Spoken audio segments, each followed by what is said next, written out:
اعوذ باللہ من الشیطان الرجیم، بسم اللہ الرحمن الرحیم۔ تمام سننے اور دیکھنے والوں کو میری طرف سے السلام علیکم ورحمۃ اللہ وبرکاتہ۔ گزشتہ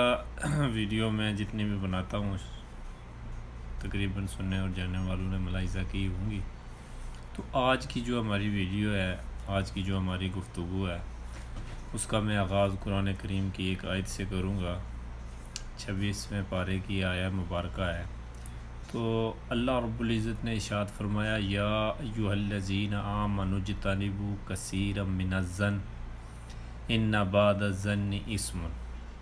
ولا تجسسوا ولا یغتب بعضکم بعضا ایحب ان یأکل لحم اخیہ میتا فکرہتموہ واتقوا اللہ۔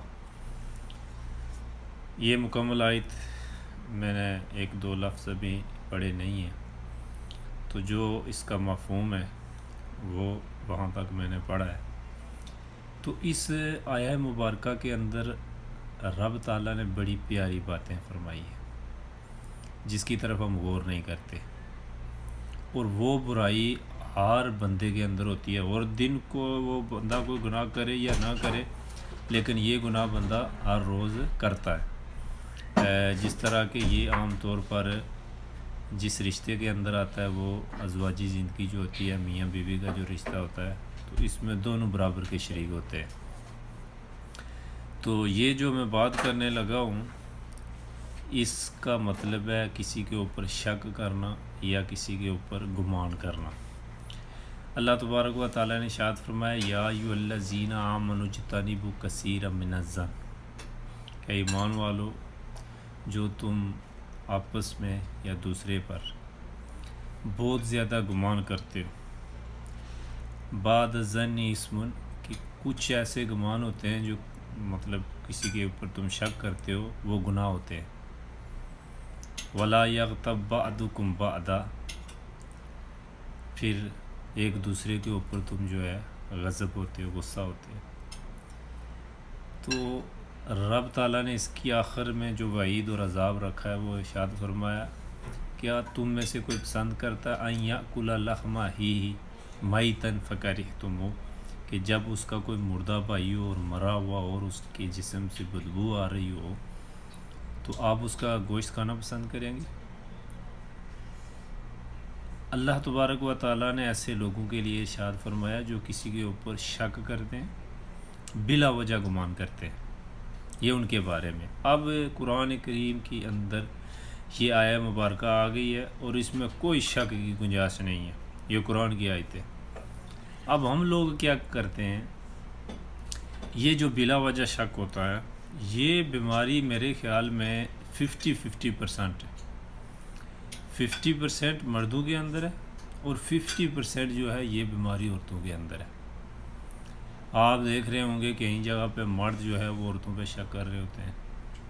کئی جگہ پہ عورتیں مردوں پہ شک کرتی ہیں، اور کثرت کے ساتھ یہ ہمارے معاشرے کے اندر یہ بات پائی جاتی ہے۔ پھر یہ شک جو ہے وہ گھر سے گھر سے چلتا ہے۔ اگر ایک عورت ہے وہ اپنے مرد پر شک کرتی ہے تو اس کی جو بیٹیاں ہوں گی یا اس کے جو بچے ہوں گے وہ سیم چیز لے کے آگے چلیں گے، کیونکہ وہ تعلیم گھر میں بانٹ رہی ہوتی ہے۔ اسی طرح اگر ایک باپ ہے وہ اپنی بیوی پر شک کرتا ہے، یا یہ فلاں جگہ پہ گئی ہے اس نے یہ بات کر دی ہے، یا فلاں اس نے یہ ایسا، مطلب معاشرے کے اندر آپ جانتے ہیں مجھ سے زیادہ اس طرح کی باتیں آتی ہیں، تو وہ جو باتیں ہوتی ہیں وہ اس کے بیٹوں میں منتقل ہو جاتی ہیں۔ اب یہ چیزیں جو ہے نا آہستہ آہستہ گھر ہی سے پروان چڑھنا شروع ہو جاتی ہیں۔ گھر میں بندہ رات ہو یا دن ہو، یہ چیز اس کے ذہن کے اندر گھومتی رہتی ہے، اور یہ گناہ جو ہے وہ روز روز کرتا رہتا ہے۔ بتانے کا مقصد یہ ہے کہ یہ ضروری نہیں ہوتا کہ آپ کسی کے بندے کے اوپر شک کرتے ہیں، اور شک بھی اس شدت کا آپ کرتے ہیں کہ غالب گمان نہیں، جس طرح آپ کرتے ہیں ہاں جی میرے ذہن کے اندر یہ چیز آتی ہے، یہ بندہ یہ کام کرتا ہے، تو پھر بعد میں 2 دن یا 4 دن کے بعد پتہ چلتا ہے جی واقعی یہ بندہ تو ایسا نہیں ہے، ہم تو ویسے جو ہے نا اس کے اوپر شک کر رہے تھے۔ تو یہ جو چیزیں ہوتی ہیں اس طرح کی، تو یہ ہم جو ہے وہ قرآن کے منافی کر رہے ہوتے ہیں۔ اور یہ جب بندہ قرآن کے منافی کوئی چیز کرتا ہے تو یقیناً یہ گناہ کے اندر جاتا ہے۔ اس کے بعد کسی کے اوپر گمان کرنا، گمان کا مطلب بھی یہ ہوتا ہے کہ کوئی بندہ مثال کے طور پر کسی راستے سے روزانہ گزرتا ہے یا کدھر جاتا ہے پھر وہ واپس آتا ہے، یا وہ کوئی ایسا کاروبار کرتا ہے یا کسی کے گھر میں بیٹھتا اٹھتا ہے، تو شاید اس کی نیت اچھی ہو، شاید اس نے وہ جو کام کر رہا ہوتا ہے وہ کام اس کے اچھے ہوں، تو ہم بلا وجہ ایک کرسی پہ ایک چرپائی پہ بیٹھ کے اس کے اوپر شک کرتے رہتے ہیں کہ یہ شاید ہمارے بارے میں باتیں کر رہا ہے، یا یہ ہماری وجہ سے دوسرے گھر میں بیٹھتا ہے، یا یہ ہماری وجہ سے یہ کام کر رہا ہے، یا یہ ہمیں دکھانے کے لیے کر رہا ہے۔ تو اس طرح کے گمان ہمارے ذہنوں کے اندر ہونا شروع ہو جاتے ہیں، اور اس کے ساتھ جو بیماریاں لگتی ہیں، حسد کی لگتی ہے، بغض کی لگتی ہے، جھوٹ کی لگتی ہے، دشمنی کی، اور جتنی بیماریاں ہوتی ہیں چھوٹی چھوٹی، وہ انسان کے ساتھ جڑنا شروع ہو جاتی ہیں۔ اور یہ وہ گمان ہوتا ہے جس کے بارے میں اللہ نے فرمایا کہ ایحب ان یاکل لحم اخیہ میتا فکرہتموہ، کہ جب تمہارا کوئی مردہ بھائی ہو جس کے جسم سے بو آ رہی ہو تو تم اس کا گوشت کھانا پسند کرو گے۔ تو یہ اس طرح کی جو بیماریاں ہوتی ہیں یا معاشرتی چیزیں ہوتی ہیں، ان کے اوپر انسان اپنے آپ پہ کنٹرول کرتا ہے، نہ کہ پورے معاشرے یا پوری دنیا پہ۔ جب انسان خود ٹھیک نہیں ہے، جب وہ گھر میں بیٹھتا ہے تو دوسرے پڑوسی کو دیکھتا ہے یا اپنے رشتہ داروں میں سے کسی کو دیکھتا ہے، کسی کے گھر جاتے ہوئے، بیٹھتے ہوئے، یا آپ کی طرف دیکھتے ہوئے، تو اس کے اوپر گمان کر لیں یہ ہماری باتیں کر رہا ہے، یہ ہمارے بارے میں سوچ رہا ہے، یا یہ ہماری ترقی میں رکاوٹ ہے۔ ایسا نہیں ہے، رب تعالیٰ نے بہت ساری چیزیں اپنے ہاتھ میں رکھی ہوئی ہیں، اور بہت ساری چیزوں کا رب تعالیٰ نے کلیہ رکھا ہوا ہے۔ وہی انسان کو دیتا ہے، وہی لیتا ہے، وہی عزت دیتا ہے، وہی رزق دیتا ہے، وہی سب کچھ دیتا ہے۔ تو اگر ہم اس طرح کے گمان غلط کرتے ہیں، اس سے اور بیماریاں بھی خریدتے ہیں، تو رب تعالیٰ نے اس کے لیے بڑی وعید رکھی ہے، اور یہی بیماری ہے، اس کو شک میں کہتے ہیں۔ آج آپ میری باتیں سنیں، آپ اپنے گھر میں چیک کریں، پڑوس میں چیک کریں، رشتہ داروں میں چیک کریں، تو یقیناً آپ کو پتہ چل جائے گا کہ ہمارے گھر کے اندر یہ بیماری کس حد تک ہے۔ شاید وہ ہمارا کوئی بھائی ملوث ہو، ہماری والدہ ملوث ہو، ہمارے بہنیں ملوث ہو، یا آس پاس کے کچھ لوگ ملوث ہو۔ تو یہ جب چیز آپ نوٹ کریں گے، اس کی طرف آپ توجہ دیں گے، تو تبھی آپ کو اس چیز کا علم ہو جائے گا کہ ہم دن کو اگر کچھ اور گناہ کریں یا نہ کریں،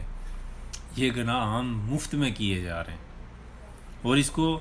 کہیں پہ آپ کو لکھا ہوا نظر نہیں آئے گا کہ آپ نے یہ کام نہیں کرنا، کیونکہ شک ایک ایسی چیز ہے، جیسے ہی آپ کی نظر جو ہے وہ گھومے گی، جیسے ہی آپ کا ذہن گھومے گا، تو فوراً یہ چیزیں آپ کو سامنے آ جائے گی۔ تو شک جو ہے یہ انسان کو بڑی بڑی برائیوں کی طرف لے کے جاتا ہے، اس کے ساتھ انسان اپنے گھر کے رشتے ختم کر دیتا ہے، اسی کے ذریعے انسان قتل کر دیتا ہے، اسی کے ذریعے انسان بڑے بڑے محفلوں کے اندر بدنام ہو جاتا ہے، اور اسی کے ذریعے ایک غلط طلب اٹھا لیتا ہے، کیونکہ اس کی جو بنیاد ہوتی ہے، اس کے جو سارے کام ہوتے ہیں وہ شک کی بنیاد پر ہوتے ہیں۔ جو شک کی بنیاد پر کام ہوتے ہیں تو ان کی حقیقت نہیں ہوتی۔ جب کسی کی چیز کی حقیقت آپ کے پاس نہیں ہے تو آپ یقین کریں کہ آپ اس کے دلائل نہیں دے سکتے، آپ اس کی صفائی بیان نہیں کر سکتے۔ تو اس کا بہترین طریقہ کیا ہوتا ہے کہ آپ نے لوگوں کے سامنے جانا ہے، جب آپ نے پیش آنا ہے، جب آپ سے پوچھا جائے تو آپ کے پاس کوئی پروف نہیں ہوتا، جب آپ کے پاس کوئی پروف نہیں ہوتا تو لامحالہ آپ اس غلطی کے اندر شامل ہوتے ہیں، اور یہ آپ کو ضلالت اٹھانی ہی پڑتی ہے۔ تو میرا کہنے کا مقصد یہ ہے، میں نے آیت پڑھی، میں نے ترجمہ پڑھا اور آپ کے سامنے بیان کیا، اس کا مقصد یہ ہے کہ اس بیماری سے نکلنے کا بہترین طریقہ ہے کہ آپ نے آپ پہ کنٹرول کریں، صحیح کو صحیح جانیں، اور جو یقین والی بات ہو اس پر عمل کریں، کیونکہ رب تعالیٰ نے بڑے بڑے ایسے گناہ جس کے اوپر بھی گواہی مانگی ہے۔ مثلا کوئی زنا بھی کرتا ہے، رب تعالیٰ نے فرمایا اس کے اوپر بھی گناہ جو ہے وہ گواہ ہونے چاہیے، چور کے اوپر بھی گواہ ہونے چاہیے، لین دین کے اوپر بھی گواہ ہونے چاہیے۔ ایک آپ مفت کی بیٹھ کے ایک جگہ پہ کرسی پہ اپنے آپ بات بنا کر اس کو شک اور گمان کے اندر بیٹھ کے بڑی پنجائت بنا دیتے ہیں، تو کیا آپ جو ہے مخالف نہیں جا رہے۔ تو اللہ تعالیٰ سے دعا ہے مجھے بھی آپ کو بھی عمل کی توفیق عطا فرمائے۔ وآخر دعوانا الحمد۔